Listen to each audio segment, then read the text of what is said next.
And so what do you do when the person you're dependent on for safety becomes the source of danger and threat? That's very confusing for a child in that moment. So they're super hyper aroused. They're in this state of, terror.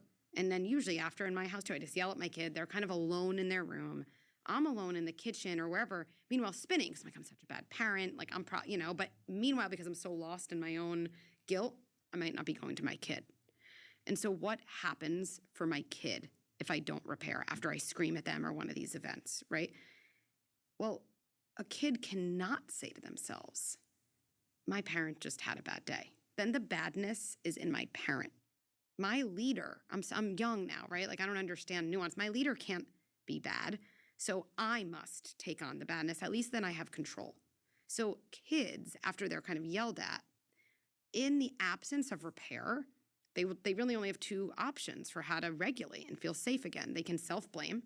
It's all my fault, which is why I feel like most adults, when they have a hard time, they tell themselves, like, it's my fault, I'm not good enough. It's like the legacy of that story from childhood.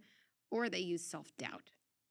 Maybe that didn't happen. Maybe I overreacted. Maybe I can't trust myself. Again, it leads to adults who basically say, like, did I overreact? Or let me call 5 friends. Let me see if they think what my boyfriend did was a big deal, because they can't trust themselves. And so trauma, what I want every parent to know is they'll say, I left my kid alone and I didn't pick them up at the soccer field. Is that going to traumatize them?